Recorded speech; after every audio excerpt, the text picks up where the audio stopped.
नमस्कार दोस्तों, स्वागत है आपके अपने YouTube channel uneasy coaching classes में। तो आज हम पढ़ने वाले हैं पत्ती की अनुप्रस्थ काट के बारे में, यानी द्विबीजपत्री और एक बीजपत्री में पत्ती की अनुप्रस्थ काट अगर हम काटेंगे तो कौन कौन से भाग उसके अंदर उपस्थित होंगे। इसी प्रकार से हमने क्या है तने और मूल की संरचना को भी देख लिया था। तो आज हम देखने वाले हैं पत्ती की अनुप्रस्थ काट के बारे में। हमारा चैप्टर नंबर 6 पुष्पी पादपों का शरीर। ओके, तो आ जाता है यहाँ पर पत्ती की अनुप्रस्थ काट, या फिर आप पत्ती की संरचना भी बोल सकते हैं। तो ये आ जाएगी यहाँ पर द्विबीजपत्री में। सबसे पहले हम द्विबीजपत्री की बात करेंगे, उसके बाद हम एक बीजपत्री के अंदर देखेंगे कि किस प्रकार से इनकी अलग अलग संरचनाएं उपस्थित होती है। तो इसके अंदर सबसे पहले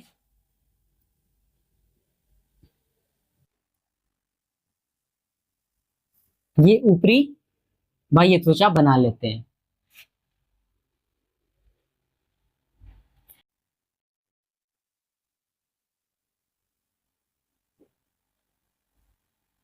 तो ये ऊपरी बाह्य त्वचा आ जाती है। इसके ऊपर एक क्यूटिकल की लेयर पाई जाती है, यानी एक मोमीय क्या पाई जाती है, इसके ऊपर एक परत पाई जाती है जिसको क्या बोला जाता है, क्यूटिकल बोला जाता है। इसको क्या बोला जाता है, अभ्यक्ष भी बोला जाता है। त्वचा या फिर अभ्यक्ष ऊपरी त्वचा।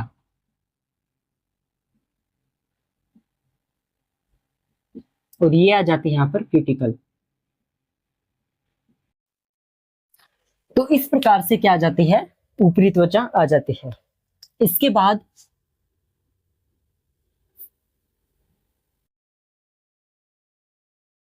इस प्रकार से क्या है, स्तंभाकार कोशिकाएं और नीचे की ओर पाई जाती है।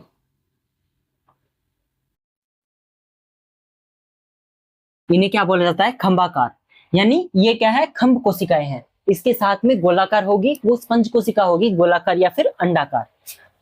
तो ये इस प्रकार से यहाँ पर खंभ कोशिका यहाँ पर उपस्थित हो जाती है। ओके,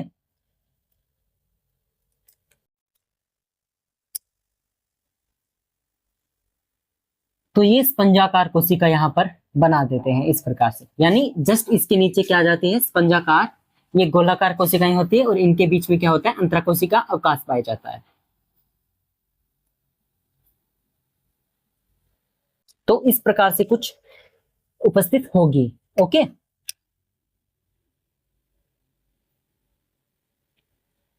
इसके बाद हम ये क्या बना रहे हैं यहाँ पर, जाइलम और फ्लोएम के लिए क्या है, ये सेवन आच्छद या फिर बंडल आच्छद बोल सकते हैं आप इसको बोला जाता है बंडल आच्छद। इसके अंदर क्या पाए जाते हैं, इसके अंदर पाए जाते हैं जाइलम और फ्लोएम, यानी संयुक्त रूप के जाइलम और फ्लोएम इसके अंदर पाए जाते हैं।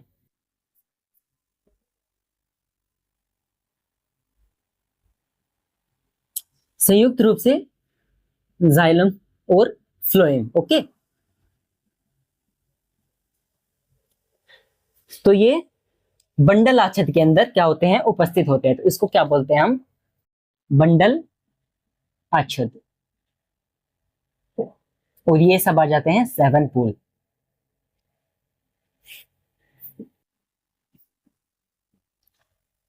ये 7 पूल आ जाते हैं और 7 पूल के अंदर क्या है, जाइलम और फ्लोएम, ये क्या होते हैं, मध्य आदिदारुक होते हैं। ठीक है, और संयुक्त रूप से पाए जाते हैं, यानी फ्लोएम और जाइलम क्या होंगे, एक ही क्या होंगे, बंडल के रूप में पाए जाते हैं। तो इस प्रकार से यहां पर ये जो आपको स्पंजीय कोशिका दिख रही है, पूर्ण रूप से क्या है, नीचे तक फैली रहती है। ओके,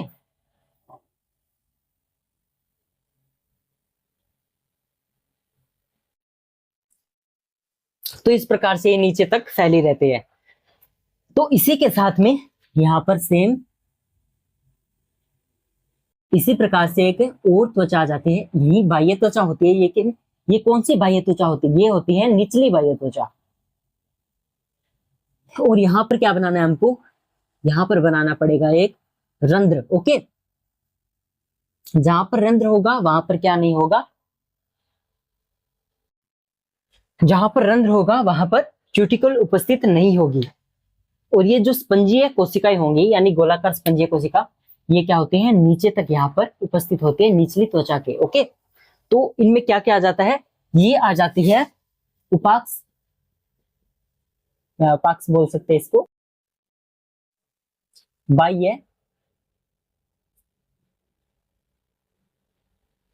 त्वचा यानी निचली, निचली क्या है, नीचे की ओर वाली क्या है हो जाएगी यहाँ पर बाह्य त्वचा। और ये पर फिर से क्यूटिकल, और ये आ जाता है यहाँ पर रंध्र।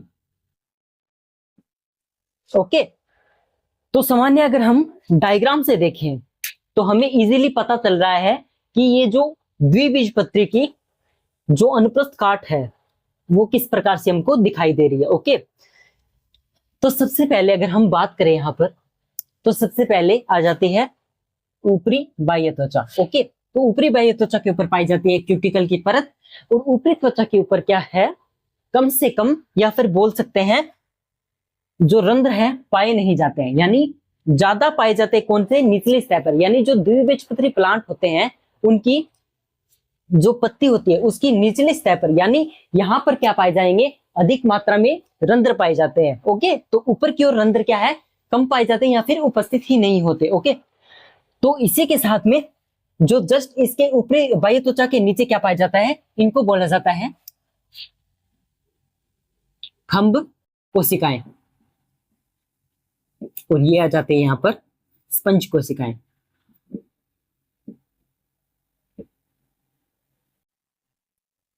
और ये सब क्या है, मीजोफिल बनाती है, यानी पेरेन्काइमा कोशिका होती है इसके अंदर, और स्पंज कोशिका और खंभ कोशिका होती है, और इसके अंदर क्लोरोप्लास्ट पाया जाता है, जिसकी वजह से क्या है, किसका भोजन का क्या होता है, निर्माण होता है। क्लोरोप्लास्ट हरित लवक की वजह से क्या होता है, ये प्रकाश के संश्लेषण करते हैं, यानी प्रकाश की उपस्थिति में भोजन का निर्माण करते हैं।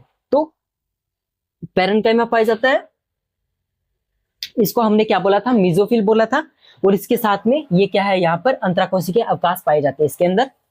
और इसके साथ में ये है बंडल आच्छाद, और बंडल आच्छाद के अंदर कौन उपस्थित होता है, 7 पूल जाइलम और फ्लोएम उपस्थित होते हैं। ओके, तो इसके साथ में इसकी निचली त्वचा आ जाती है, और निचली त्वचा में क्या हो जाएगा, जो निचली त्वचा होगी वो मुख्य रूप से इसके अंदर क्या पाए जाते हैं, बहुत मात्रा में या फिर ज्यादा से ज्यादा मात्रा में पाए जाएंगे, रंध्र पाए जाएंगे, और क्यूटिकल की परत भी इसके अंदर पाई जाएगी। क्यूटिकल की परत वहां पर नहीं पाई जाएगी जहां पर रंध्र उपस्थित होंगे, तो ये बात ध्यान रखना है आपको।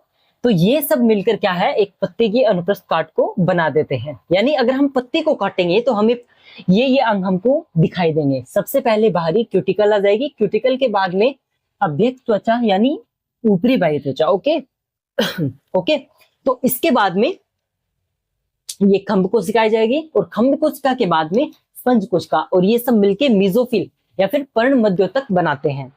तो पर्ण मध्योतक के अंदर खंभ कोशिका और स्पंज कोशिका आती है, और इसके अंदर क्या है, पेरेन्काइमेटिक कोशिकाएं पाई जाती है। तो साथ में इसके अंदर पेरेन्काइमेटिक कोशिका होगी तो क्या पाया जाएगा, वहां पर स्पेस भी पाया जाएगा, यानी रिक्त स्थान पाया जाएगा। तो ये सब मिलकर एक पत्ती की अनुप्रस्थ काट बनाते हैं, वो भी किसकी, द्विबीजपत्री की। ओके, तो ये सब किसके अंदर आ जाता है, एक द्विबीजपत्री की पत्ती के अंदर आ जाता है ओके, तो इसी के साथ में हम बात करेंगे कि ये जो पत्ती होती है एक बीजपत्री, उसके अंदर क्या भिन्नता होगी। तो यहां पर हम लिखेंगे एक बीजपत्री,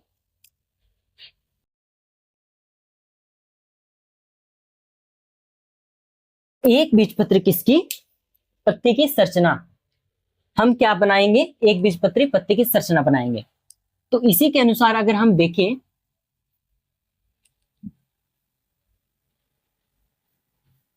तो इसमें और द्विबीजपत्री में क्या क्या डिफरेंस नजर आते हैं वो सब हमको पता चलेगा।